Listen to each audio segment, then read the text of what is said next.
ॐ अज्ञानतिमिरान्धस्य ज्ञानाञ्जनशलाकया चक्षुन्मीलितं येन तस्मै श्रीगुरुवे नमः। जय श्री कृष्ण चैतन्य प्रभो नित्यानंद श्री अद्वैत गदाधर श्रीवासादि गौर भक्तवृंद। हरे कृष्णा कृष्ण कृष्णा हरे हरे, हरे राम राम राम हरे हरे। हरे कृष्णा कृष्ण कृष्णा हरे हरे, हरे राम राम राम हरे हरे। हरे कृष्णा कृष्ण कृष्णा हरे हरे, हरे राम राम राम हरे हरे। हरे कृष्णा। सभी भक्तों को सादर प्रणाम। सत्र 56 में आज हम सभी मध्य लीला अध्याय 2 आरंभ करने जा रहे हैं। चैतन्य चरितामृत, जिसका हम सभी यहाँ श्रवण और पठन कर रहे हैं, कृष्णदास कविराज गोस्वामी द्वारा लिखित एवं भक्ति वेदांता स्वामी श्रील प्रभुपाद द्वारा तात्पर्य सहित विवेचित है। मध्य लीला भाग 2 में, अध्याय 2 में चैतन्य महाप्रभु के भावोन्माद की अभिव्यक्ति है। इसमें 95 छंद हैं। तो आदि लीला, मध्य लीला एवं अंत लीला 3 भागों में वर्णित इस अद्भुत पुस्तक में हमें चैतन्य महाप्रभु के जीवन से संबंधित गतिविधियों का, उनके उद्देश्यों का, भक्तों को शिक्षित और प्रशिक्षित करके स्वयं गुह्य कारण और बाह्य कारण के रूप में हरिनाम का प्रचार करने के साथ साथ श्रीमती राधा रानी गोपियों, सखाओं, ब्रजबालाओं ने कृष्ण लीला में जिस निस्वार्थ प्रेम और समर्पण के साथ भगवान की स्तुति की है, आराधना की है, उसकी झलक अनुभव करने और भक्तों को प्रदान करने के लिए चैतन्य महाप्रभु के अवतरण का विवरण यहाँ हम सभी श्रवण कर रहे हैं। आज के सत्र में मध्य लीला अध्याय 2 95 छंदों के साथ कृष्णदास कविराज गोस्वामी द्वारा वर्णित है, जिसमें प्रथम 14 छंद में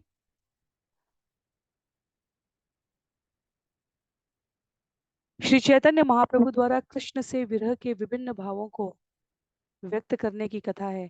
कैसे बालू के टीलों को गोवर्धन और बगीचों को वृंदावन समझ रहे थे। तो ये करीब 12 वर्षों की जो कथा कृष्णदास कविराज गोस्वामी द्वारा वर्णित की गई है, उसका यहाँ वर्णन है। छंद संख्या 15 से 76 तक भगवान चैतन्य महाप्रभु का राधा रानी के भाव में कृष्ण से विलग होने की अनुभूति है। तो 14 छंदों में हमें प्रथम 12 वर्षों के जहाँ से जगन्नाथपुरी में वास करते हुए चैतन्य महाप्रभु प्रथम 6 वर्षों की यात्रा पूरी करने के उपरांत अधिकाधिक भगवान श्री कृष्ण के स्मरण में, चिंतन में, कीर्तन में, गायन में लिप्त होते जाएंगे। उनके व्रज के भाव और अधिक मुखर होते जाएंगे। तो मंगलाचरण के साथ इस वृत्तांत की संक्षिप्त प्रस्तुति करते हैं कृष्णदास कविराज गोस्वामी। 15 से 76 में करीब 9 छंदों में, और यहाँ पर आचार्यों ने उसका वर्गीकरण किया है। जहाँ 18 से 27 में विरह का कष्ट है, 28 से 34 में इंद्रियों की पूर्णता द्वितीय छंद में वर्णित की गई है। श्री कृष्ण को देखने की अभिलाषा तृतीय छंद में, छंद संख्या 36 से 41 में वर्णित है। इस अलग होने की, विलग रहने की अनुभूति का चतुर्थ भाग जगत में शुद्ध कृष्ण भक्ति कैसे प्राप्त करें, वो 42 से 44 में दर्शित कराते हैं। कृष्णदास कविराज गोस्वामी के शब्दों में भगवान की उस अवस्था का वर्णन है। तो जैसे जैसे हम लोग सत्र में आगे बढ़ेंगे, पंचम, षष्ठ, सप्तम और अष्ट नवम के साथ करीब 76 छंद संख्या तक इस अध्याय में कृष्ण प्रेम का स्वभाव क्या है, कृष्ण को देखने की आकुलता और कृष्ण की उपस्थिति का अनुभव, और अंतिम 17-18 छंदों में कविराज गोस्वामी द्वारा चैतन्य महाप्रभु का यशोगान और चैतन्य चरितामृत की उपस्थिति कैसे इस प्रामाणिक विषय पर, परंपरा पर, लाभ पर कृष्णदास कविराज गोस्वामी ने अपने विचारों को वर्णित किया है, इसका उल्लेख है। और साथ ही भगवान की अपने भक्तों के साथ गतिविधियां यहाँ छंद संख्या 77 से 83 में व्यक्त की गई हैं। और सदैव की भांति कृष्णदास कविराज गोस्वामी अपनी स्थिति लेखन में स्पष्ट करते हुए कहते हैं कि मैं तो दासानुदास होकर लिख रहा हूँ। मैं किसी भी भाग में, आदि लीला के भाग में भी हमने सूचियों को श्रवण किया था, यहाँ भी हम श्रवण कर रहे हैं। वो कहते हैं क्यों मैं इन सूचियों को प्रस्तुत करता हूँ, उसका कारण भी बतलाता हूँ। तो इस अध्याय के उपरांत जो विभिन्न नाम, पात्र और स्थान हमने श्रवण किए हैं, जैसे अध्याय संख्या 3 और 4 जाते जाते साक्षी गोपाल की कथाएं आरंभ हो जाएंगी, क्योंकि अब कृष्णदास कविराज गोस्वामी निश्चिंत है कि मैंने भगवान की मध्य लीला और अंत लीला की सूत्रबद्ध सूची प्रस्तुत कर दी है। अब जो जो कथा मैं विस्तार से कहता चला जाऊंगा वो भगवत कृपा है। तो आगे इस अध्याय के पश्चात हम सभी कथाओं में आगे बढ़ेंगे। यहाँ बहुत ही तत्व रूप में समझने के लिए आवश्यक विषय है राधा और कृष्ण का इस जगत में भक्तों की प्रसन्नता के लिए वर्णित विषय कोई सस्ता मनोरंजन का विषय नहीं है। जब जीव वास्तव में भगवत अनुभूति में अपने आप को संलग्न प्रस्तुत करता है, तब ये भाव कैसी शुद्ध अवस्था में उपस्थित होते हैं, इसकी स्पष्टता हमें चैतन्य चरितामृत में चैतन्य महाप्रभु के जीवन के इन विभिन्न पक्षों को श्रवण करने से प्राप्त होती है। तो आरंभ करते हैं मध्य लीला छंद संख्या 1 से।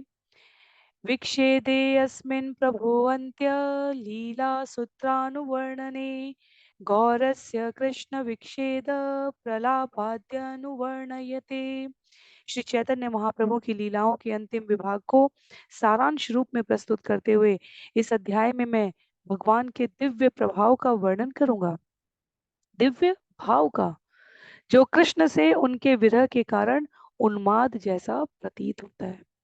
तो आचार्यों की विनत प्रार्थना है, निर्देश है, सूचना है, चैतन्य चरितामृत का श्रवण हमें श्रीमद् भगवद गीता के विस्तार पूर्वक अध्ययन के पश्चात श्रीमद् भगवद गीता के तत्व दर्शन को, क्योंकि वो भगवान के मुखारविंद से निकली वाणी है, व्यवहारिक रूप से जीवन में पालन करने के बाद तदुपरांत श्रीमद् भागवतम में जहाँ भगवान की लीला और गतिविधियों का वर्णन है भक्तों के संग, उसका विशद अध्ययन करने के पश्चात तब चैतन्य चरितामृत श्रवण करना आरंभ करना चाहिए। श्रील प्रभुपाद कहते हैं जब कृष्णदास कविराज गोस्वामी ने यहाँ भगवान के दिव्य भाव का वर्णन करूंगा ऐसा लिखा है, तो वो पाठकों को सूचित करते हैं कि वह भाव विरह के कारण उन्माद जैसा प्रतीत होता है।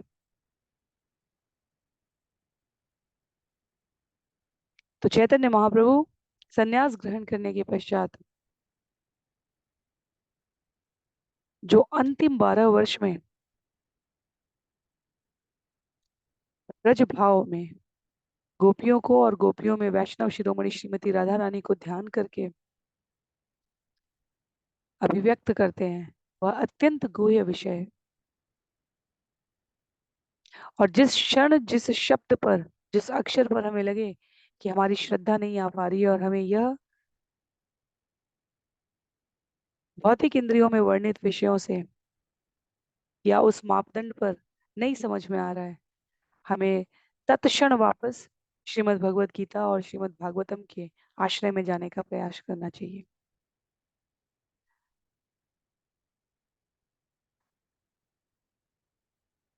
अध्याय की सूत्रबद्ध सूची को आगे वर्णित करेंगे।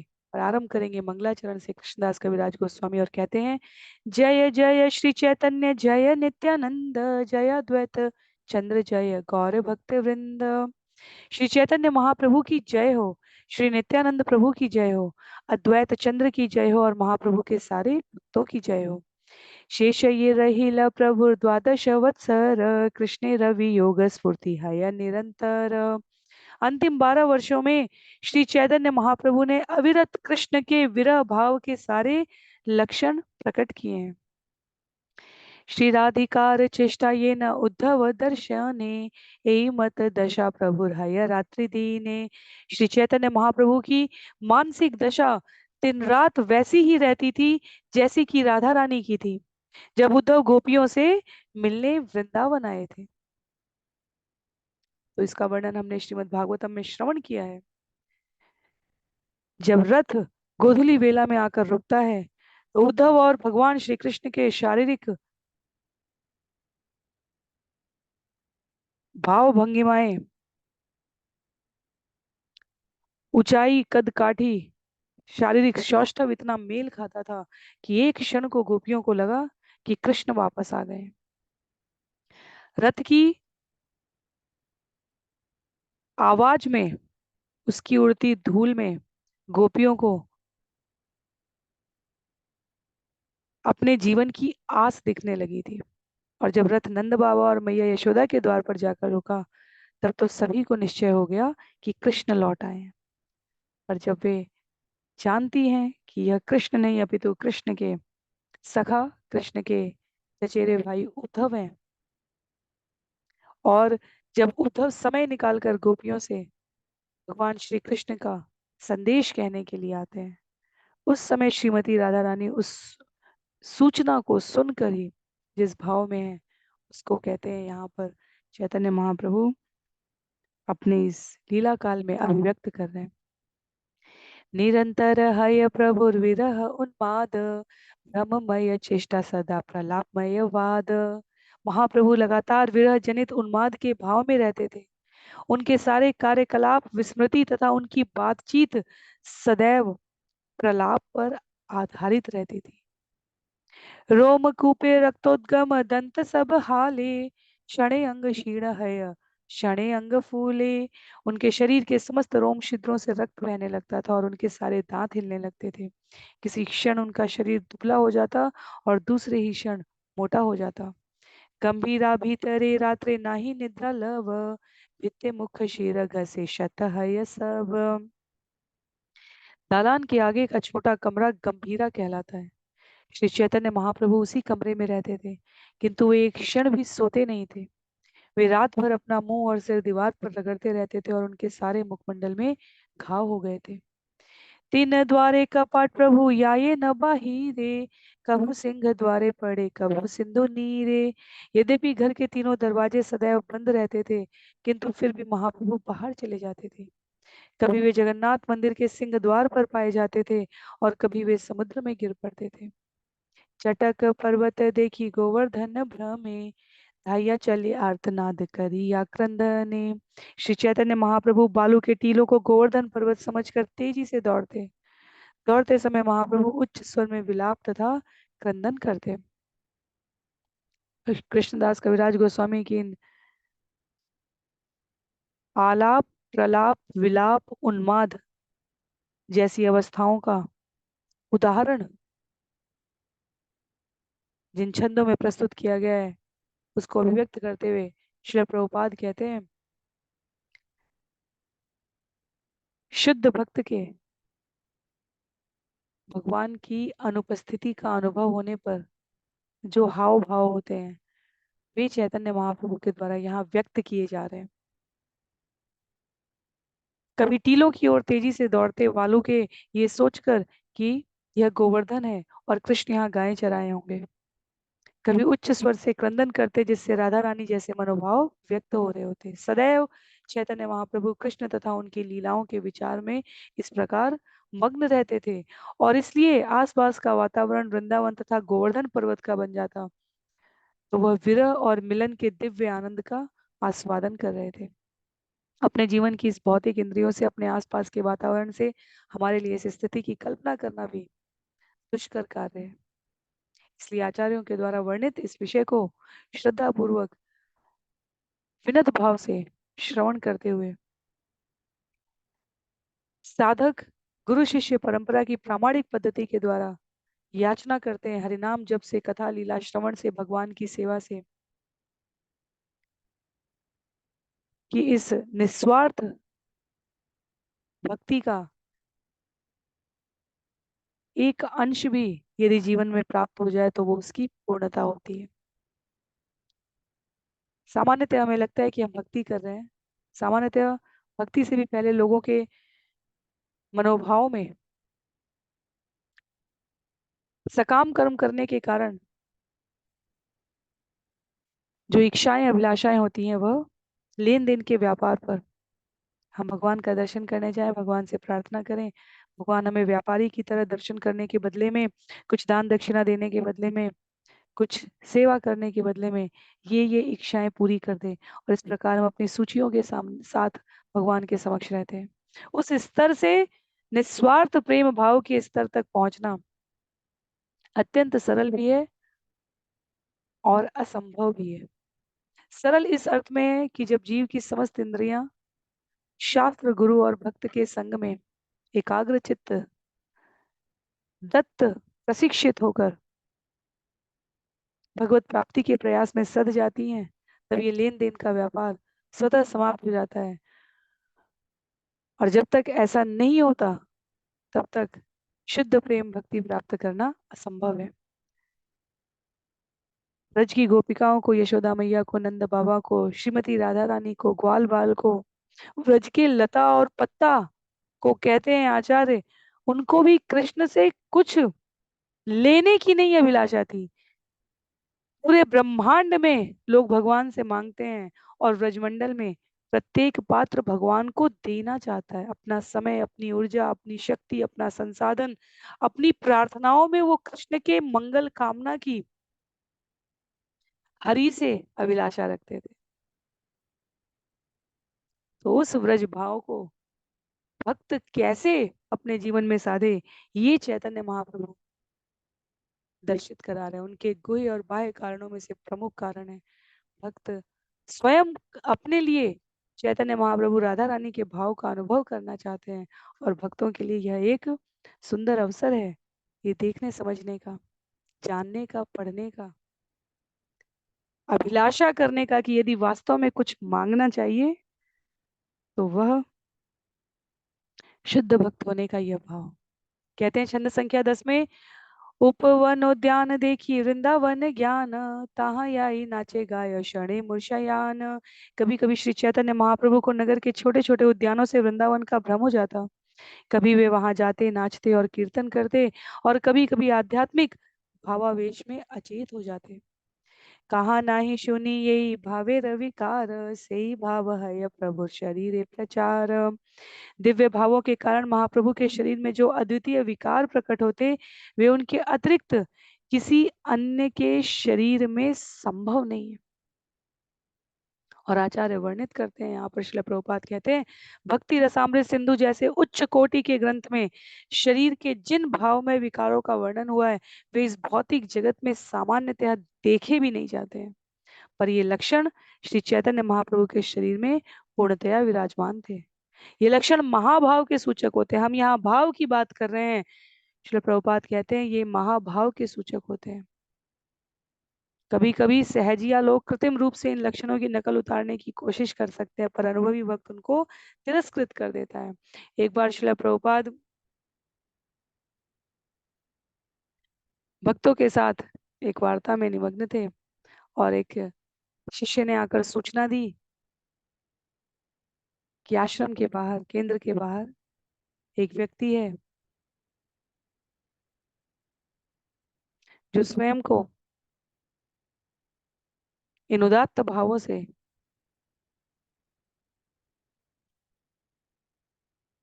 आप्लावित हो ऐसा व्यवहार कर रहा है, जो कृत्रिम रूप से कहा जा रहा है, अपने आप को अत्यधिक आवेगपूर्ण स्थिति में शरीर के विभिन्न अंगों को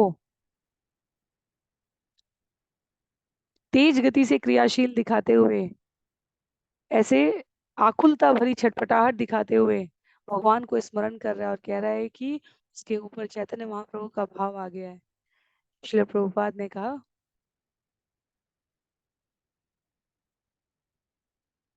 ज्यादा तेज नहीं, पर उसको 2-3 डंडे लगाकर देखो, उसकी पिटाई करके देखो, अगर वो तब भी रुक जाए तो मैं मिलने के लिए आता हूँ।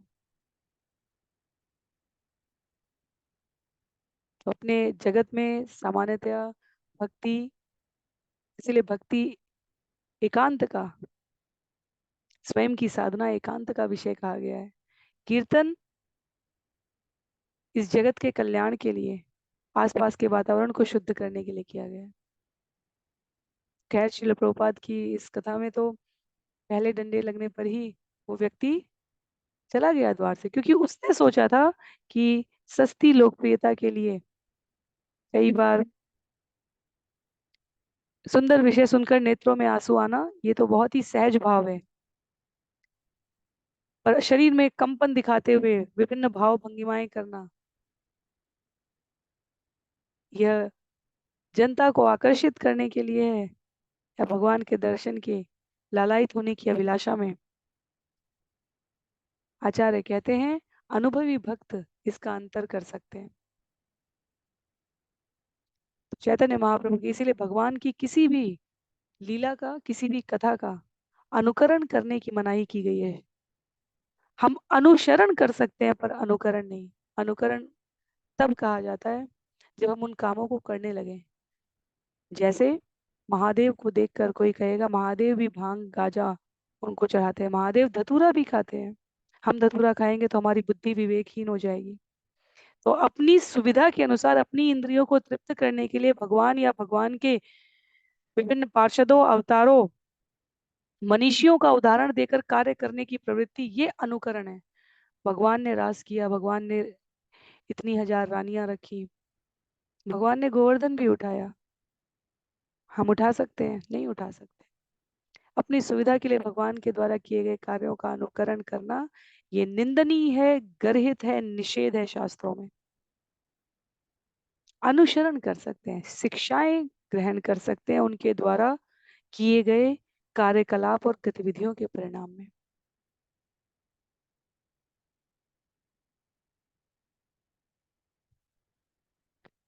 कृष्ण पुस्तक में हमने श्रवण किया है, श्रीमद् भागवतम में 10वें स्कंद में हमने श्रवण किया है, ब्रह्म मुहूर्त से भी पहले उठते थे भगवान श्री कृष्ण।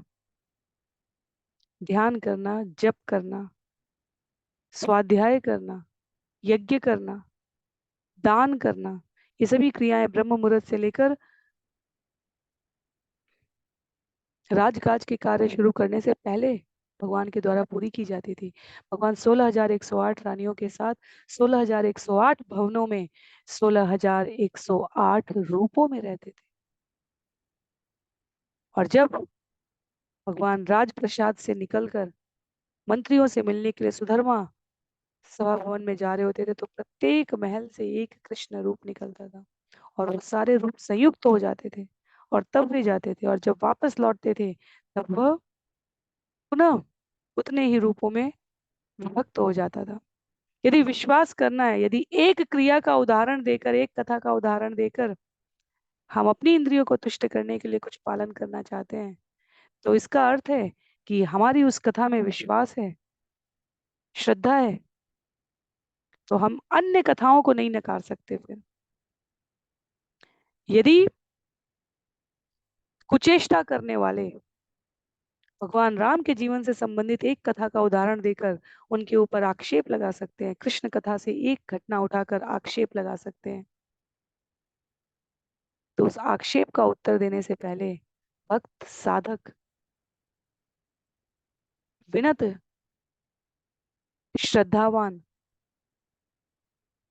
भगवान के भक्त बनने की अभिलाषा रखने वाले जीवों को पहला प्रश्न करना चाहिए। यदि ये आक्षेप है, पहली बात यह है कि इस विषय में आपका, इस व्यक्तित्व में आपका विश्वास है अथवा नहीं।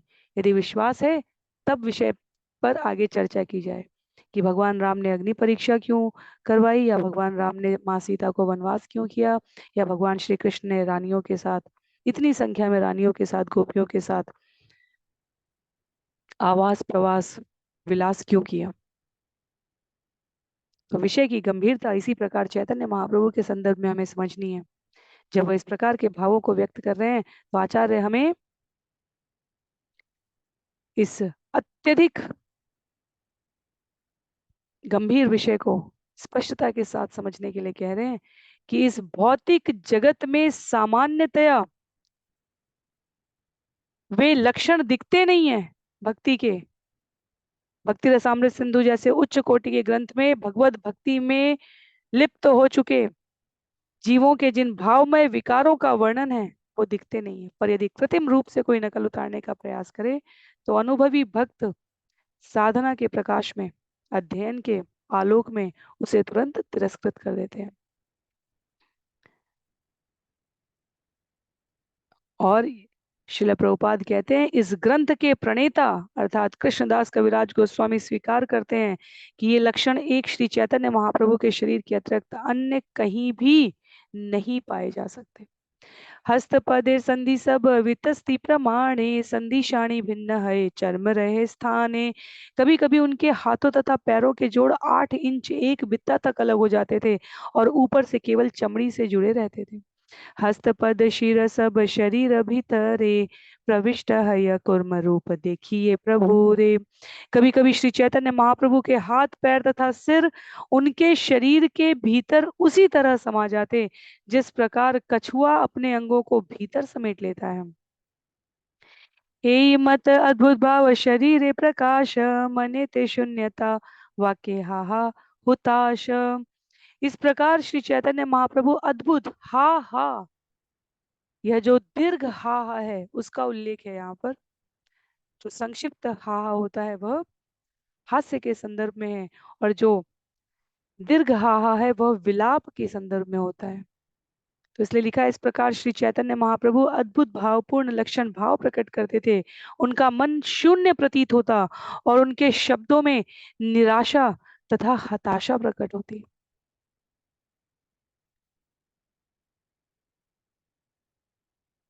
हम सभी यहाँ पर जो श्रवण कर रहे हैं, प्रथम 14 छंद हमने ये जो श्रवण किए हैं उसमें प्रथम 12 वर्षों में श्री चैतन्य अंत लीला के जो 12 वर्ष कहे जा रहे हैं उनमें महाप्रभु द्वारा कृष्ण से विरह के विभिन्न भाव को जो हमने अभी श्रवण किए उनका उल्लेख है। छंद संख्या 15 से जो विषय आरंभ होने जा रहा है वह चैतन्य महाप्रभु का राधा रानी के भाव में कृष्ण से विलग होने की अनुभूति का है। तो 18 से 27 तक हम सभी प्रथम छंद की उस अनुभूति को यहाँ कृष्णदास कविराज गोस्वामी के शब्दों में श्रवण करेंगे। कहते हैं कहाँ मोर प्राणनाथ मुरली वदना कहाँ करो कहाँ पाया ब्रजेंद्र नंदन।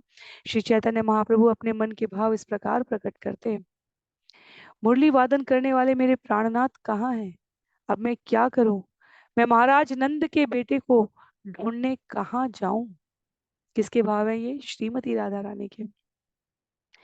कहाँ रे कही बके बा जाने मोर दुख ब्रजेंद्र नंदन विनो फाटे मोर बुक। बुक यहाँ पर बंगाली भाषा में हृदय को कहा गया है। मैं किससे कहूँ, मेरे दुख को कौन समझ सकेगा। नंद महाराज के पुत्र के बिना मेरा हृदय फटा जा रहा है। एई मत विलाप करे विह्वल अंतर राय रन नाटक का श्लोक पढ़े निरंतर। इस प्रकार श्री चैतन्य महाप्रभु कृष्ण के विरह में सदैव अपनी विह्वलता प्रकट करते और विलाप करते। ऐसे अवसरों पर वे रामानंद राय के नाटक जगन्नाथ वल्लभ नाटक से श्लोक का उच्चारण करते। तो जो हमने 18 से 27 श्रवण किया है, यहाँ सूची के रूप में प्रथम श्लोक जो लिखा था यहाँ श्लोकों के वर्गीकरण में प्रथम श्लोक विरह का कष्ट, यह जगन्नाथ वल्लभ नाटक से जो रामानंद राय द्वारा लिखा गया है उसके श्लोक में वर्णित है। ते मोक्षेदरुजो गवक्ष्यति हरिर्नायं न च प्रेम वा स्थानास्थानमवेति नापि मदनो जानाति नो दुर्बला अन्यो वेद न चान्यदुःखमखिलं नो जीवनं वाश्रवम् द्वितान्येव दिनानि यौवनमिदं हा हा विधेका गति प्रेमोक्षेदरुजो वगच्छति हरिर्नायं न च प्रेम वा स्थानास्थानमवेति नापि मदनो जानाति नो दुर्बला अन्यो वेद न चान्यदुःखमखिलं नो जीवनं वाश्रवम् द्वित्राण्येव दिनानि यौवनमिदं हा हा विधे का गति। श्रीमती राधा रानी विलाप किया करती थी, हमारा कृष्ण इस पर कोई ध्यान नहीं देता कि हमने प्रेम संबंध में न जाने कितनी चोटें सही हैं। वास्तव में प्रेम में हमारा दुरुपयोग किया गया है, क्योंकि प्रेम यह नहीं जानता कि कहाँ प्रहार किया जाए और कहाँ नहीं। यहाँ तक कि कामदेव भी हमारी असहाय अवस्था से परिचित नहीं है। मैं किसी से क्या कहूँ, कोई दूसरे की कठिनाइयों को नहीं समझ सकता। हमारा जीवन वास्तव में हमारे वश में नहीं रहा, क्योंकि यौवन तो 2-3 दिन रहेगा और शीघ्र ही समाप्त हो जाएगा। ऐसी अवस्था में हे विधाता, हमारी गति क्या होगी।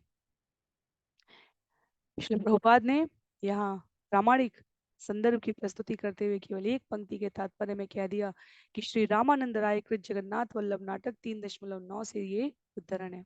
और आगे कृष्णदास कविराज गोस्वामी उल्लेख करेंगे, उपजिल प्रेमांकुर भाईल ये दुख पूर कृष्ण ताहा नाही करे पान बाहिरे नागरे राज भीतरे शठेर काज पर नारी वधे सावधान।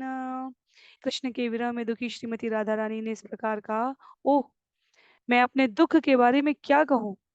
कृष्ण से मिलने के बाद ही मेरे प्रेम का अंकुर फूटा, किंतु उनसे विलग होने पर मुझे इतना बड़ा धक्का लगा कि वह व्याधि की तरह जाने का नाम ही नहीं ले रहा है।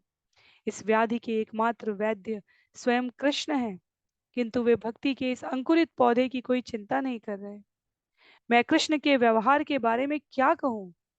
बाहर से वे एक आकर्षण तरुण प्रेमी हैं, किंतु भीतर से महाठग हैं और दूसरों की पत्नियों को मारने में अत्यंत निपुण है। श्रीमती राधा रानी के शब्द हैं, उन्हीं के भाषा में, उन्हीं के भाव में, उन्हीं के चरणों में हम सभी श्रवण करने वाले श्रोता इसे समर्पित करते हैं। कहते हैं कृष्णदास कविराज गोस्वामी आगे, सखी है ना बुझिए विधिर विधान सुख लागी क्यालो प्रीति हेला दुख विपरीत एवे आय ना रहे परान। कहते हैं कृष्ण से प्रेम करने के परिणामों के विषय में श्रीमती राधा रानी ने आगे कहा, हे सखी मैं विधाता के विधान को नहीं समझ पा रही। मैंने तो सुख के लिए कृष्ण से प्रेम किया था, किंतु परिणाम बिल्कुल विपरीत निकला। अब मैं दुख के सागर में डूब रही हूँ। हो सकता है कि मैं अब मरने वाली हूँ, क्योंकि मेरी जीवन शक्ति चूक गई है। ऐसी है मेरी मानसिक दशा। कुटिल प्रेमा ज्ञान नाही जाने स्थाना स्थान भाले मंदे नारे विचारी ते क्रूर शठेर गुण दोरे हाथे गले बांधी मोरे राखी आशे नाही उकाशी ते। प्रेम व्यापार प्रकृति से कुटिल होते हैं उनमें पर्याप्त ज्ञान से प्रवेश नहीं किया जाता, ना ही वे इसका विचार करते हैं कि कोई स्थान उपयुक्त है या नहीं, ना ही वे परिणामों की चिंता करते हैं। क्रूर कृष्ण ने अपने सद्गुणों की डोरी से मेरा गला तथा मेरे हाथ बांध दिए हैं, और अब मैं सुख पाने में असमर्थ हूँ। ये मदन तनुहीन पर द्रोही पर वीण, पाँच बांध पाँच बाढ़ संधे अनुक्षण। अबलार शरीरे विंधी अबलार शरीरे विंधी कैल जर जरे, दुख देय नालय जीवन। मेरे प्रेम संबंध में मदन नाम का एक व्यक्ति है। उसके गुण इस प्रकार हैं, उसका कोई स्थूल शरीर नहीं है, किंतु वह अन्यों को पीड़ा देने में बहुत ही प्रवीण है। उसके पास 5 बाण हैं, जिन्हें वह अपने धनुष पर चढ़ाकर निर्दोष स्त्रियों के शरीर में संधान करता है। इस प्रकार ये स्त्रियां जर्जर हो जाती हैं। अच्छा तो ये होता कि वह बिना हिचक के मेरे प्राण ले लेता, किंतु वह ऐसा नहीं करता, वह मुझे केवल पीड़ा देता है। तो कामदेव भगवान शिव के दृष्टिपात मात्र से शरीर से भस्म हो चुके थे। तब उसकी पत्नी रति को महादेव ने कहा था कि तुम पुनः कृष्ण लीला में शरीर प्राप्त करोगे, और वो कथा बाद में आती है, वो द्वारका की लीला में आती है। तो श्रीमती राधा रानी यहाँ जिस मदन को कह रही हैं, वह स्थूल शरीर से हीन है, और इसलिए राधा रानी का ये विलाप है कि क्योंकि स्वयं तो शरीर है नहीं कामदेव के पास, इसलिए वो क्या जाने कि शरीर जन्य जीवों के पास कितना कष्ट होता है। भगवान उपस्थित है भावों में, विचारों में, शब्दों में, कथाओं में, और प्रत्यक्ष रूप से नहीं दिख रहे हैं श्रीमती राधा रानी को। और उस विरह भाव को यहाँ पर वर्णित करते हुए कहते हैं, अन्य रये दुख मने अन्य ताहा नहीं जाने, सत्य एई शास्त्रे विचारे। अन्य जन कहाँ लिखी ना जान ये प्राण सखी, याते कहे धैर्य धरी बारे। शास्त्रों में कहा गया है कि एक मनुष्य दूसरे के मन के दुख को नहीं जान सकता, अतएव मैं ललिता तथा अपनी अन्य प्रिय सखियों के बारे में क्या कह सकती हूँ। न ही वे मेरे अंतर के दुख को समझ सकती हैं। वे बारंबार यही कहकर मुझे सांत्वना देती हैं, हे सखी धैर्य रखो। कृष्ण कृपा पारावार प्रभु करी बेनंगीकार, सखी तोर ए व्यर्थ वचन। जीवेर जीवन चंचल येर पद्म पत्र जल, तत दिन जीवे कौन जन। मैं कहती हूँ हे सखियों, तुम मुझे यह कहकर धैर्य धरने को कहती हो कि कृष्ण कृपा सिंधु हैं और एक न एक दिन मुझे स्वीकार कर लेंगे, किंतु मैं बतला दूं कि मुझे इससे सांत्वना नहीं मिल सकेगी। जीव का जीवन क्षण भंगुर है, यह कमल की पंखुड़ी पर टिके जल के समान है। कृष्ण कृपा की आशा में भला इतने दिन कौन जीवित रहेगा। श्रीमती राधा रानी तत्व, भाव और कथा तीनों एक साथ वर्णित करती है। तत्व है कि जीवन क्षण भंगुर है, कथा है कि श्री कृष्ण का संग ही जीवन की पूर्णता है, और भाव ये है कि प्रत्यक्ष रूप से कृष्ण नहीं दिख रहे हैं, तो जीवन का लक्ष्य क्या है। यह तो कमल के पंखुड़ियों पर टिके जल की बूंदों के समान है, अर्थात कभी भी समाप्त हो जाए। तो शत वत्सर पर्यंत जीवेर जीवन अंत, यही वाक्य कहना विचारी। नारी र यौवन धन यारे कृष्ण करे मन, से यौवन दिन दुई चारी। मनुष्य 100 वर्ष से अधिक जीवित नहीं रहता। तुम्हें यह भी विचार करना होगा कि स्त्री का यौवन, जो कृष्ण का एकमात्र आकर्षण है, कुछ ही दिनों तक रहता है। अग्नि ऐछे निज धाम देखाइया अभिराम, पतंगी रे आकर्षिया मारे। कृष्ण ऐछे निच गुण देखिया हरिय मन, पाछे दुख समुद्र ते डारे। कह रही है श्रीमती राधा रानी, यदि तुम कहती हो कि कृष्ण दिव्य गुणों के सागर हैं, अतएव वे कभी न कभी दयालु होंगे, तो मुझे इतना ही कहना है कि वे उस अग्नि के समान है जो अपनी चकाचौंध से पतंगों को आकृष्ट करती है और उन्हें मार डालती है।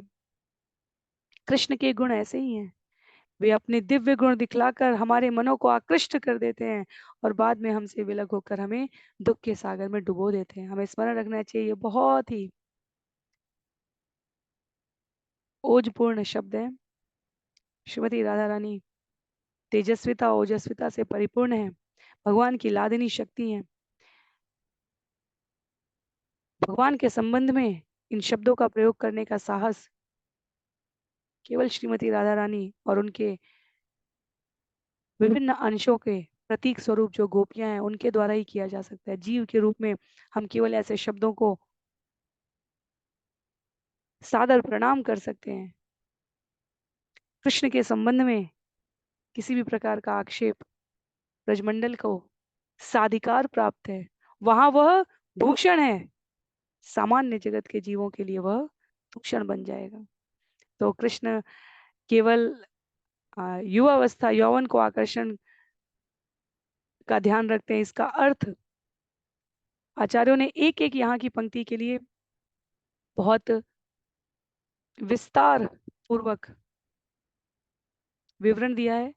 संक्षेप में हमें इतना समझना है कि यदि ये पंक्तियां, ये साहित्य के अलंकार की विरोधाभासी पंक्तियां हैं, जहां जब प्रत्यक्ष रूप से कृष्ण उपस्थित नहीं है तो उनका और अधिक स्मरण है, और यदि केवल शब्दों के भाव से हमें कृष्ण को समझना है तो फिर क्यों ये विरोधाभास है, इसका एकमात्र उदाहरण, अगर एक उदाहरण भी समझना है, एकमात्र उदाहरण नहीं, उदाहरण तो असंख्य हैं, पर यदि एक उदाहरण भी समझना हो तो जब भगवान मथुरा में प्रवेश करते हैं और कुब्जा जिसको देखकर सभी उसे हंसी का पात्र बना देते थे, भगवान ने उसे उसके भाव के प्रतिदान में जो चंदन उसने तैयार किया था वह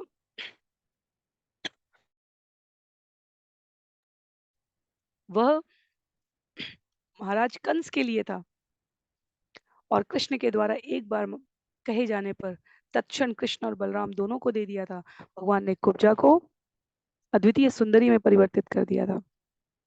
भगवान भक्त के भाव का प्रतिदान करते हैं। समस्त जगत के, समस्त जगत, केवल इस जगत नहीं, समस्त ब्रह्मांडों के ब्रह्मांडों में उपस्थित जगत और जीवन का सृजन करने वाले भगवान जीवन की बाल्यावस्था, युवावस्था, प्रौढ़ावस्था, वृद्धावस्था, जिससे शरीर परिवर्तनशील है उसका बोध होता है, उसकी ओर आकर्षित नहीं है। आकर्षित है वो उन्नत विचारों के प्रति, उन्नत भावों के प्रति। तो जो शब्द यहाँ श्रीमती राधा रानी के हैं वह साहित्य की विरोधाभासी अवस्था, जिसमें उपस्थित न होने पर और अधिक पीड़ा है, उपस्थित होने पर पीड़ा देना है, और दोनों ही अवस्थाएं भक्तों को आकर्षित करती है, इस संदर्भ में कही गई है। तो कृष्ण के दिव्य गुण हैं जो हम सभी को आकृष्ट करते हैं, ये श्रीमती राधा रानी का भाव है। और कहती हैं आगे, हमसे विलग होकर हमें दुख के सागर में डुबो देते हैं। एते कविलाप करी विषादे श्री गौर हरि उघाड़िया दुखेर कपाट भावेर तरंग बले नाना रूपे मन चले आर एक श्लोक कैल पाठ। इस प्रकार श्री चैतन्य महाप्रभु विषाद के महासागर में विलाप करते हुए और अपने दुखों के द्वारों को खोल देते थे। भाव की तरंगों के वशीभूत होकर उनका मन दिव्य रसों में विचरण करता, और इस तरह वे एक अन्य श्लोक का उच्चारण करते जो निम्न है। तो 18 से 27 तक यहाँ हमने जो श्रवण किया, पहला छंद है ये, जिसमें विरह के कष्ट का उल्लेख है 18 से 27 में। अब 28 से 34 तक जो हम श्रवण करने जा रहे हैं वह इंद्रियों की पूर्णता। तो ये जो भाव है, ये यदि शरीर से जन्य 5 कर्मेंद्रिय, 5 ज्ञानेंद्रिय जो आचार्य हमें बतला रहे होते हैं, जो श्रीमद् भगवद गीता में भगवान श्री कृष्ण अर्जुन के माध्यम से कह रहे होते हैं, 28 से लेकर 34 तक हमारे जीवन में इंद्रियों की पूर्णता क्या है, उल्लेख है। श्री कृष्ण रूपादिनिषेवणं विना व्यर्थानि मेहान्यखिलेन्द्रियालयम् पाषाणशुष्केन्धनभारकाण्डयो विभर्मिवातानि कथं हतत्रप।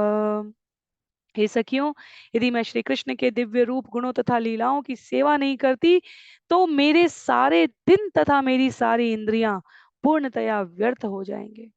ये अनुसरण करने वाली पंक्ति है। भगवान के दिव्य रूप, गुण तथा लीलाओं की सेवा करने की यदि जीवन में अभिलाषा नहीं है, यदि जीवन में अभ्यास नहीं है, तो सारी इंद्रियां, शरीर में से हमें जो इंद्रिय जन्य बोध है वह व्यर्थ है। कहती है आगे, अभी मैं पत्थर तथा सूखी लकड़ी जैसी अपने इंद्रियों का भार व्यर्थ ही ढो रही हूँ। मैं नहीं जानती कि निर्लज्ज बनकर कब तक मैं यह भार ढोती रहूंगी। तो ऐसा आचार्यों का कहना है, जब शरीर मृत हो जाता है तो शरीर का वजन भार जैसा हो जाता है। देखा जाए शरीर से चेतना निकल जाए, आत्म तत्व निकल जाए, तो एक जीवित शरीर, जीवित पद्मराधिका और मृत पद्मराधिका का अंतर बाह्य स्तर पर नहीं दिखेगा, पर वे का अंग उन सभी कार्यकलापों को करने में अक्षम रहेंगे जो एक जीवित शरीर कर सकता है, क्योंकि चेतना वहां से जा चुकी है। तो इंद्रियों की पूर्णता किसमें है? कहती हैं श्रीमती राधा रानी, दिव्य रूप गुण तथा लीलाओं की सेवा नहीं करती। तो ये शरीर, ये इंद्रियां, ये भार है, इनकी कोई उपयोगिता नहीं है। वंशी गानामृत धाम लावण्यामृत जन्म स्थान, ये ना देखे से चांद वदन, से नयने की बाकाज पड़ुक तार मुंडे वाज, से नयन रहे की कारण। उस मनुष्य की आंखों का क्या लाभ जो कृष्ण के उस चंद्र जैसे मुख को नहीं देखता, जो सारी सुंदरता का जन्म स्थान है और उनकी वंशी के अमृत तुल्य गीतों का आगार है। अरे, उस मनुष्य के सिर पर वज्रपात हो जाए, उसने ऐसी आंखें क्यों रखी हैं? तो भगवान श्री कृष्ण का चंद्रमा जैसा मुख अमृत तुल्य गीतों का आगार है, हृदय है, घर है, निवास स्थान है। श्रील प्रभुपाद कहते हैं समस्त शारीरिक सुंदरता का मूल कारण है। गोपियों के लिए कृष्ण के अतिरिक्त अन्य किसी का दर्शन करना अरुचिकर एवं घृणास्पद है। गोपियां कृष्ण के अतिरिक्त अन्य किसी को देखकर कभी प्रसन्न नहीं होती। उनकी आंखों के लिए एकमात्र सांत्वना कृष्ण का चंद्रमा जैसा सुंदर मुख है। और हम जीवों को भी स्मरण रखना चाहिए, समस्त इंद्रियों के लिए आराध्य है। तो जब वे कृष्ण के सुंदर मुख नहीं देख पाती थी तो उन्हें सब कुछ शून्य दिखाई देता था। कृष्ण के सौंदर्य से विलग होने पर उन्हें अपनी आंखों को बनाए रखने का कोई औचित्य नहीं दिखता था। हमने श्रीमद् भागवतम स्कंद 10 में श्रवण किया है, गोपियां ब्रह्मा से शिकायत करती हैं, विधाता से कहती हैं, वैसे तो तुमने ये सृष्टि रच दी, पर विधाता तुम्हारी सृष्टि में भी दोष है। तुमने ये झपकने वाली पलकें क्यों बनाई हैं? उस निमिष मात्र में जब कृष्ण सामने हो और हमारी पलक झपक जाए तो हमें ये पलकें भी भगवान के दर्शन में बाधा करने वाली लगती। तो ये भक्त के रूप में, समर्पित साधक के रूप में गोपियों के हृदय का भाव जीवों को मार्गदर्शन देता है कि किस प्रकार कृष्ण की स्मृति के बिना इस जगत का और जगत में की जाने वाली गतिविधियों का कोई औचित्य नहीं होता। सखी है शुन मोर हत विधि बल, मोर वपु चित्त मन सकल इंद्रिय गण। 3 पंक्तियां यहाँ पर, कृष्ण विनु सकल सफल। मैं प्रयास करती हूँ एक बार और, क्योंकि ये 3 पंक्तियां मैंने पहले श्रवण नहीं किए, इसका वाचन कैसे होता है। सखी है शुन मोर हत विधि बल, मोर वपु चित्त मन सकल इंद्रिय गण, कृष्ण बिनु सकल विफल। आप में से कोई और प्रयास कर सकता है कि 3 पंक्तियों को कैसे, इन इन 3 पंक्तियों को, जहां 4 है वहां हमें स्पष्ट है। हे सखियों, कृपया मेरी बातें सुनो। विधाता द्वारा प्रदत्त मेरी सारी शक्ति जाती रही है। कृष्ण के बिना मेरा शरीर, मेरी चेतना, मन तथा उसी के साथ मेरी सारी इंद्रियां व्यर्थ हैं। तो कृष्णदास कविराज गोस्वामी इसीलिए इस द्वितीय छंद को कहते हैं इंद्रियों की पूर्णता है ये। यदि हम अभ्यास करना चाहते हैं तो आंखें कृष्ण के दर्शन के लिए व्याकुल रहें, कर्ण हमारे कान भगवान की लीला का आस्वादन करें, हमारे हाथ पैर त्वचा स्पर्श, हमारी जिह्वा वाचन करती रहे, और हाथ पैर इन सभी के साथ हम ऐसे कार्यों में संलग्न हो, या जिन कार्यों को हम कर रहे हैं वो भगवान की प्रसन्नता के लिए हो, हमारे अहंकार का वर्धन करने के लिए नहीं, हमारे स्वयं का सम्मान यश वर्धन करने के लिए नहीं, हमारी तुष्ट करने वाली मनोवृत्ति के लिए, अन्यों से प्रशंसा प्राप्त करने के लिए नहीं, हमारे जीवन का जो भी कार्य हम कर रहे हो व्यवहारिक रूप से, घर परिवार बाहर भीतर, वो सभी भगवान को समर्पित होने चाहिए। उसका लाभ, उसका यश, उसका परिणाम श्री भगवान के चरणों में अर्पित करने से हम अपनी समस्त इंद्रियों के साथ भगवान को प्राप्त करने की पूर्णता को प्रयास पूर्वक साध सकते हैं। कहते हैं आगे, कृष्णेर मधुर वाणी अमृतेर तरंगिणी तार प्रवेश नाही ये श्रवणे खाड़ा खड़ी छिद्र सम जानी हसे श्रवण तार जन्म हैल अकारणे। कृष्ण की कथाएं अमृत की तरंगों के समान है। यदि ऐसा अमृत किसी के कानों में प्रविष्ट नहीं करता तो वे कान टूटे शंख के छिद्र के समान है। ऐसे कान को बनाने का प्रयोजन व्यर्थ है। तो नेत्रों का प्रयोजन बता दिया, कानों का प्रयोजन बता दिया। गोपियां कहती हैं कृष्ण के बिना किसी शरीर की इंद्रिय का कोई प्रयोजन नहीं है। ये सुंदर छंदों की श्रृंखला है। यहाँ पर कृष्णदास कविराज गोस्वामी के इस प्रस्तुत भाव को श्रील प्रभुपाद कहते हैं। उनके गुरु श्रील भक्ति सिद्धांत सरस्वती ठाकुर श्रीमद् भागवतम से निम्नलिखित श्लोक उद्धृत करते हुए इन भावों को वर्णित कर रहे हैं, जो कि स्कंद 2 अध्याय 3 17 से लेकर 24 में उल्लिखित किया गया। तो संस्कृत के उन श्लोकों को यहाँ इंद्रियों की पूर्णता के लिए क्या हमारा व्यवहार होना चाहिए। सूर्य उदय तथा अस्त होने के साथ हरेक की आयु को हर रहा है, सिवाय उनके जो सर्व मंगलकारी भगवान की कथाओं की चर्चा में समय का उपयोग कर रहे हैं। खाने सोने इंद्रियों की रक्षा करने और स्वयं को तुष्ट बनाने का प्रयास तो लिखते हैं श्रील प्रभुपाद कि पशु भी कर रहे हैं। सांस लेना है, जीवित रहने का लक्षण दिखाना है तो लुहार की धौंकनी करती है, वृक्ष जीवित रहते हैं। इंद्रियों को सुख पहुंचाने की अभिलाषा है तो चारों ओर पशु भोजन और वीर स्खलन कर रहे हैं। कहते हैं श्रील प्रभुपाद, जिनका जीवन कुत्ते सुअर ऊंट तथा गधों की तरह है, अर्थात जो केवल खाने सोने इंद्रियों को सुख पहुंचाने में अपना जीवन व्यतीत कर रहे हैं, वह समस्त पापों के उद्धारक भगवान श्री कृष्ण की दिव्य लीलाओं का कभी श्रवण नहीं कर पाएंगे। श्रवण कर पाएंगे तो उनके वो उसको समझ नहीं पाएंगे तो वो उसको अनुभव नहीं कर पाएंगे। हाथ कितने ही चमकीले कंगनों से सुशोभित हों, यदि भगवान की सेवा में नहीं कर रहे हैं तो मृतक पुरुष के हाथ के समान समझे जाने चाहिए। यदि आंखें भगवान के सुंदर स्वरूप श्रृंगार को नहीं देख रही हैं तो आंखें तो मोर पंख में भी दिख रही होती हैं, उनके समान आंखें समझनी चाहिए। यदि कान श्रवण नहीं कर रहे हैं भगवान के विषय से संबंधित सुंदर गीत तो उन्हें सांप के बिल के समान रंध्रों के समान समझना चाहिए और ऐसी जिह्वा को मेंढक की जीभ के समान समझना चाहिए जो बिना किसी प्रयोजन के टर टर का वाचन कर रहा है। वो पांव जो तीर्थ स्थान नहीं जा रहे हैं वो वृक्ष के तनों के समान है। वह शरीर, वह सिर जो भगवान के शुद्ध भक्त की चरण धूलि में कभी नतमस्तक न हुआ हो, कभी उस धूलि को अपने सिर पर धारण न किया हो, वह शरीर शव के समान समझा जाना चाहिए।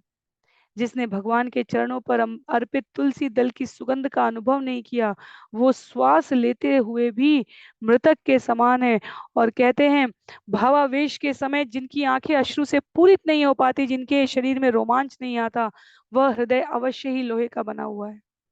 जिनमें भगवान के नाम का मनोयोग के साथ जप करने पर भी परिवर्तन न हो और भावावेश न आए। तो यहाँ पर आचार्य हमें मार्गदर्शन देने का प्रयास कर रहे हैं कि हो सकता है हमारे जीवन में, इस जीवन में हो सकता है चैतन्य महाप्रभु द्वारा दिखलाए गए सभी आलाप प्रलाप विलाप जैसे महाभावों की विभिन्न दशाएं न उपस्थित हों, पर कथा सुनते हुए यदि हमारे जीवन में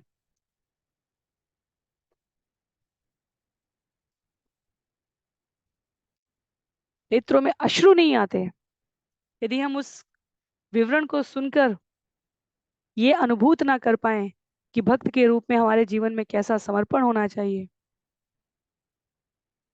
तो हमें और अधिक प्रयास करने की आवश्यकता है, प्रार्थना करने की, भक्तों की चरण धूलि को सिर पर धारण करने की आवश्यकता है। कहते हैं आगे, कृष्णेर अधरामृत कृष्ण गुण चरित सुधा सार स्वाद विनिंदन तार स्वाद ये ना जाने जन्मी या ना मैले केने से रस ना भेक जीवा सम।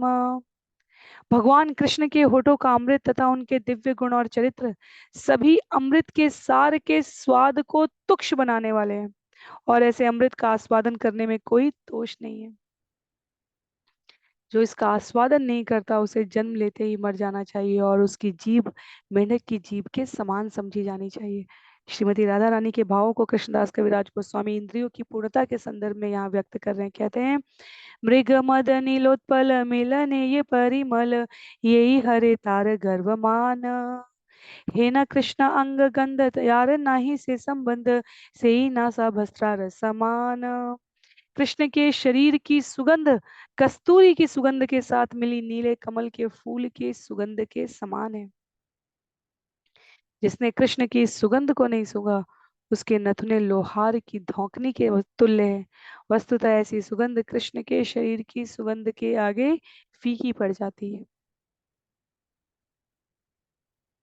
कृष्ण कर पद तल कोटि चंद्र सुशीतल, तार स्पर्श ये न स्पर्श मणि, तार स्पर्श नाही यार से या उक्षार खार, से ही वह पुलह सम जानी। कृष्ण के हाथ तथा पैर के तलवे इतने शीतल और सुहावने हैं कि उनकी उपमा करोड़ों चंद्रमाओं के प्रकाश से दी जा सकती है। यहाँ पर ही शब्द महत्व का है। कृष्ण के हाथ तथा पैर के तलवे इतने शीतल और सुहावने हैं कि उनकी उपमा करोड़ों चंद्रमाओं के प्रकाश से ही दी जा सकती है।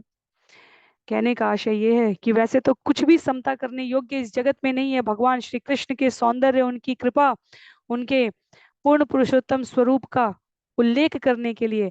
पर यदि उपमा का अर्थ होता है लगभग उसके जैसी, उस भाव को समझने के लिए उसके जैसी, तो करोड़ों चंद्रमाओं के प्रकाश से उपमा दी जा सकती है भगवान के हाथ और पैर के तलवों की सुशीलता का। कहते हैं, जिसने ऐसे हाथों तथा पैरों का स्पर्श किया है उसने सचमुच पारस पत्थर के प्रभाव का अनुभव किया है। यदि किसी ने उनका स्पर्श नहीं किया तो उसका जीवन व्यर्थ है और उसका शरीर लोहे के समान है। करिए विलपन प्रभु शचि नंदन, उघाड़िया हृदय शोक, दैन्य निर्वेद विषादे हृदय अवसादे, पुनः अपि पढ़े कश्लोक। चंद संख्या 35 है ये, जहाँ कह रहे हैं कृष्णदास कविराज गोस्वामी, इस प्रकार विलाप करते हुए श्री चैतन्य महाप्रभु ने अपने हृदय के भीतर शोक के कपाट खोल दिए। उन्होंने हताश, दीन एवं उदास होकर अवसाद भरे हृदय से बार बार एक श्लोक पढ़ा। तो यदि हम श्लोकों की सूची में जाएं तो 28 से 34 तक हमने जो श्रवण कर लिया वो इंद्रियों की पूर्णता है। 35 में हमने एक और श्लोक कृष्णदास कविराज गोस्वामी कहते हैं कि भगवान पढ़ने जा रहे हैं। तो 36 से लेकर 41 तक अगले 6 छंदों में उस तृतीय श्लोक का जो भाव है, कृष्ण को देखने की अभिलाषा, वो व्यक्त की जाएगी यहाँ पर। भक्ति रसामृत सिंधु में इस दीनता की बात, जिसमें चैतन्य महाप्रभु अपने भीतर के शोक कपाट, चैतन्य चरितामृत को वास्तव में भगवान के अंतःकरण के दर्शन का विषय बताया गया है। तो अंतःकरण समझने के लिए किसी की बाह्य गतिविधियां, कार्यकलाप, उसके संगी, पार्षद, शिष्य, अनुगामी और उसके स्वयं के सिद्धांत, दर्शन, परिभाषा, तत्वों को समझना होता है। तो सिद्धांत, दर्शन, तत्व, परिभाषा कहाँ है? भगवत गीता में है।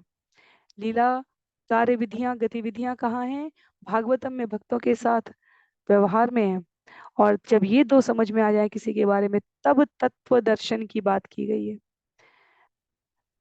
वो तत्व दर्शन हृदयगत, तब कहा गया है कि चैतन्य चरितामृत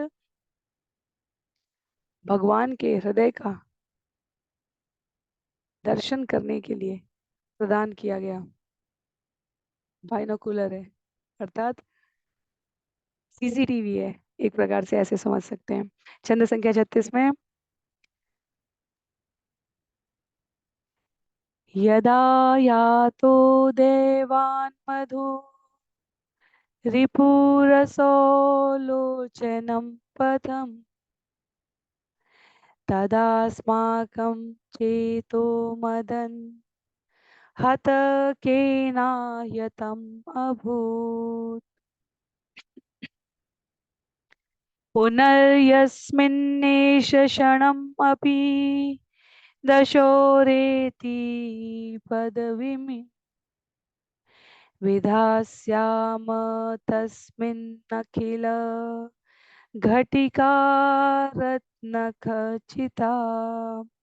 यदि दैववश कृष्ण का दिव्य रूप मेरी दृष्टि के सामने आए तो कष्टों से व्यथित मेरा हृदय मूर्तिमंत आनंद रूप कामदेव द्वारा चुरा लिया जाएगा। क्योंकि मैं कृष्ण के सुंदर रूप को जी भर कर नहीं देख सकी, अतएव जिस क्षण मैं इस रूप को पुनः देखूंगी तो उस क्षण को मैं अनेक रत्नों से अलंकृत करूंगी। जगन्नाथ वल्लभ नाटक में श्रीमती राधा रानी द्वारा कहे गए उद्धरण को रामानंद राय कृत इस साहित्य में स्थान मिला है।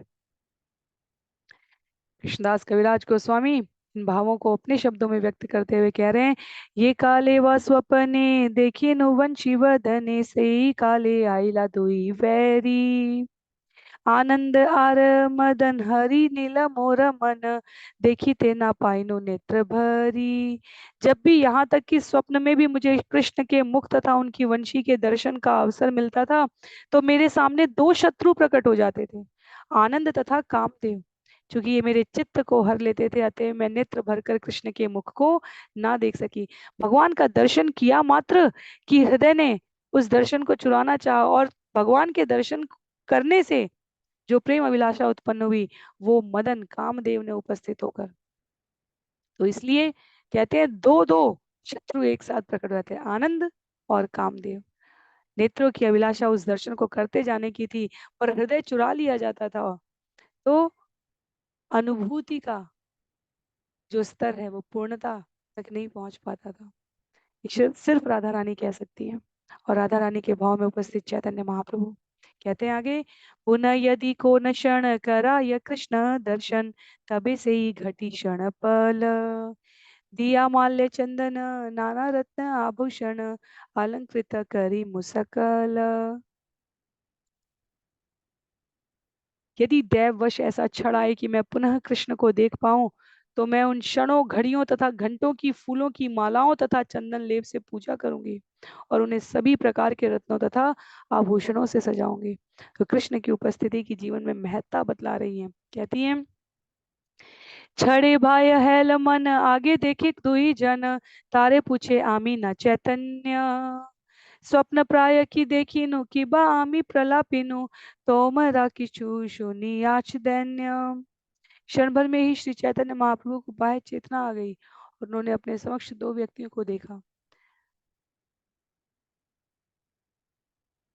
महाप्रभु ने उनसे पूछा, क्या मैं सचेत हूँ? मैं कौन से स्वप्न देख रहा था? मैं कैसा प्रलाप कर रहा था? क्या आपने दैन्य के कुछ वचन सुने? तो देखें यदि हम, तो यहाँ पर क्या हो रहा है, छंद संख्या 3 में कृष्ण को देखने की अभिलाषा में राधा रानी ने कहा कि वो घंटे, वो घड़ियां, वो मिनट, वो सेकंड, वो समय जिसमें कृष्ण का दर्शन हुआ उनकी उनको मैं फूलों की माला से सजा दूं। ये अभिलाषा भौतिक जगत की किसी अन्य अभिलाषा के साथ मेल नहीं खाती। सुंदर लोकोक्ति है जहाँ कहा गया है, प्रेम गली अति साकरी तामे दो न समाये।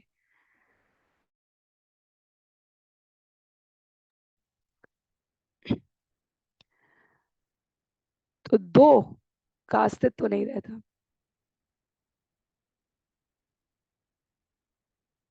जब श्री चैतन्य महाप्रभु श्रील प्रभुपाद लिखते हैं, इस प्रकार भावावेश में बोल रहे थे तो उन्हें कौन दिखे? रामानंद राय और स्वरूप दामोदर। और उनसे वो अभी भी श्रीमती राधा रानी के भाव में बातें कर रहे हैं, पर वे पूछने लगे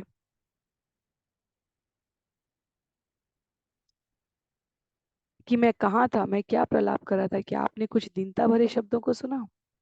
कहते हैं आगे,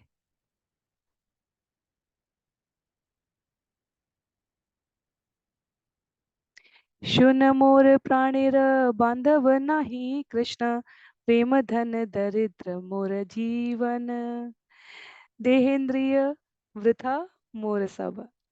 श्री चैतन्य महाप्रभु ने आगे कहा, हे मित्रों, तुम लोग मेरे प्राण हो, अतएव मैं तुम्हें बतलाता हूँ कि मेरे पास कृष्ण प्रेम रूपी धन नहीं है, इसलिए मेरा जीवन दरिद्र है, मेरे अंग तथा इंद्रियां व्यर्थ हैं।